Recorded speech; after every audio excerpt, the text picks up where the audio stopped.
ಹುತಾತ್ಮ ಯೋಧ ಅನೂಪ್ ಪೂಜಾರಿ ಅವರ ಮೃತ ಪಾರ್ಥಿವ ಶರೀರ ಈಗಾಗಲೇ ತವರಿಗೆ ಆಗಮಿಸಿರುವಂತದ್ದು. ತೆಕ್ಕಟ್ಟೆ ಜಂಕ್ಷನ್ಗೆ ಈಗಾಗಲೇ ಅಂತಿಮ ಪಾರ್ಥಿವ ಶರೀರ ಆಗಮಿಸಿರುವಂತದ್ದು ನೋಡ್ತಾ ಇರಬಹುದು. ಬಹಳಷ್ಟು ದೊಡ್ಡ ಸಂಖ್ಯೆಯಲ್ಲಿ ಈಗಾಗಲೇ ಜನ ಜಮಾಯಿಸಿದ್ದಾರೆ. ಸಾರ್ವಜನಿಕರಿರ್ಬೋದು, ಪಂಚಾಯತ್ ಅಧಿಕಾರಿಗಳಿರ್ಬೋದು, ಜೊತೆಗೆ ಸಂಸದ ಕೋಟ ಶ್ರೀನಿವಾಸ ಪೂಜಾರಿ ಕೂಡ ಸ್ಥಳಕ್ಕೆ ಆಗಮಿಸಿ ನಮನವನ್ನು ಸಲ್ಲಿಸಿರುವಂತದ್ದು ನೋಡ್ತಾ ಇರಬಹುದು. ಅಮರ ರಹೇ ಅನ್ನುವಂಥ ಘೋಷವಾಕ್ಯದೊಂದಿಗೆ ಎಲ್ಲರೂ ಕೂಡ ಪುಷ್ಪ ನಮನವನ್ನು ಸಲ್ಲಿಸ್ತಾ ಇದ್ದಾರೆ. ಅದು ನೋಡ್ತಾ ಇರಬಹುದು. ತೆರೆದ ಆಂಬ್ಯುಲೆನ್ಸ್ ನಲ್ಲಿ ಎದುರೆ ಗಾಜಿನ ಮೂಲಕ ಮೃತ ಪಾರ್ಥಿವ ಶರೀರವನ್ನು ನೋಡ್ತಾ ಇರೋದು. ಇಲ್ಲಿನ ಸ್ಥಳೀಯರು, ಅಭಿಮಾನಿಗಳಿರ್ಬೋದು, ಸ್ನೇಹಿತರಿರ್ಬೋದು, ಸಂಬಂಧಿಕರಿರ್ಬೋದು, ಎಲ್ಲರೂ ಕೂಡ ಇಲ್ಲಿ ನೆರೆದಿರುವಂತದ್ದು. ದೊಡ್ಡ ಸಂಖ್ಯೆಯಲ್ಲಿ ಮಾಜಿ ಸಾರ್ವಜನಿಕರು, ಸ್ಥಳೀಯರು ಎಲ್ಲರೂ ಕೂಡ ನೆರೆದಿರುವಂತದ್ದು. ಜೊತೆಗೆ ಇಲ್ಲಿನ ಮಾಜಿ ಸೈನಿಕರು, ಮಾಜಿ ಯೋಧರು ಕೂಡ ಎಲ್ಲರೂ ಕೂಡ ಇಲ್ಲಿ ಇರುವಂತದ್ದು ನೋಡ್ತಾ ಇರಬಹುದು. ಇಲ್ಲಿಂದ ತೆಕ್ಕಟ್ಟೆ ಜಂಕ್ಷನ್ ಇಂದ ನಂತರ ಬಿಜಾಡಿ ಸಾಗಿ ಅವರ ಮನೆಗೆ ಪಾರ್ಥಿವ ಶರೀರವನ್ನು ಕೊಂಡೊಯ್ಯಲಾಗುತ್ತೆ. ಜೊತೆಗೆ ಇಲ್ಲಿ ಎಲ್ಲ ಅಧಿಕಾರಿಗಳು ಮತ್ತು ಎಲ್ಲ ಸಕಲ ಸರ್ಕಾರಿ ಗೌರವಗಳೊಂದಿಗೆ ಅವರನ್ನ ಅಂತಿಮ ಸಂಸ್ಕಾರವನ್ನ ನಡೆಸಲಾಗುತ್ತೆ ಬಿಜಾಡಿಯ ಕಡಲ ಕಿನಾರೆಯಲ್ಲಿ. ನೋಡ್ತಾ ಇರಬಹುದು. ಬಹಳಷ್ಟು ದೊಡ್ಡ ಸಂಖ್ಯೆಯಲ್ಲಿ ಇಲ್ಲಿನ ಸ್ಥಳೀಯರಿರ್ಬೋದು, ಯುವಕರಿರ್ಬೋದು ಮತ್ತು ಬಹಳಷ್ಟು ಮಾಜಿ ಸೈನಿಕರು ಕೂಡ ಇಲ್ಲಿ ಆಗಮಿಸಿರುವಂತದ್ದು.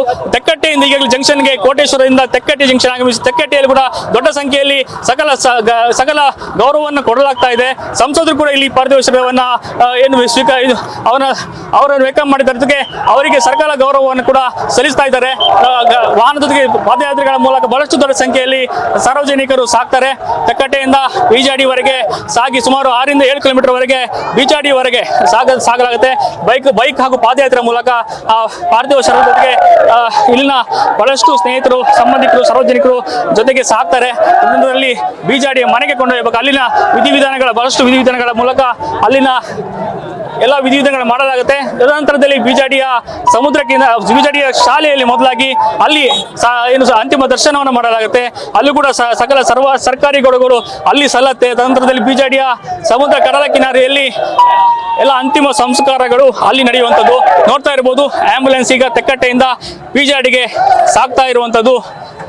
ಎಲ್ಲರಿಗೂ ಪುಷ್ಪನಮ ಸಲ್ಲಿಸುವ ಮೂಲಕ ಎಲ್ಲ ಅಮರ ರಹೇ ಅನ್ನುವಂಥ ಘೋಷವಾಕ್ಯದೊಂದಿಗೆ ಅವರ ಗೌರವವನ್ನ ನೀಡಲಾಗ್ತಾ ಇದೆ.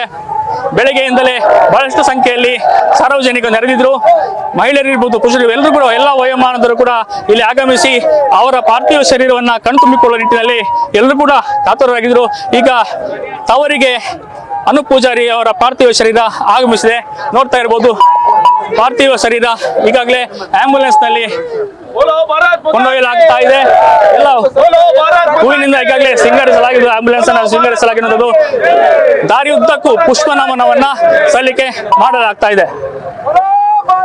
ಇದು ಇವತ್ತು ಮಧ್ಯಾಹ್ನದವರೆಗೆ ಇದೇ ರೀತಿಯ ಪಾದಯಾತ್ರೆ ನಡೆಯುತ್ತೆ. ಮಧ್ಯಾಹ್ನ ಸಮುದ್ರ ಕಿನಾರೆಯಲ್ಲಿ ಬಿಜಾಡಿ ಸಮುದ್ರ ಕಿನಾರೆಯಲ್ಲಿ ಎಲ್ಲ ಅಂತಿಮ ಸಂಸ್ಕಾರಗಳು ನಡೆಯುವಂಥದ್ದು. ಕ್ಯಾಮರಾ ಪರ್ಸನ್ ಪ್ರಶಾಂತ್ ಜೊತೆ ಪರೀಕ್ಷೆ news first Udupi. News first ನಿರ್ಭೀತಿಯಿಂದ ನಿಮ್ಮ ಪರವಾಗಿ.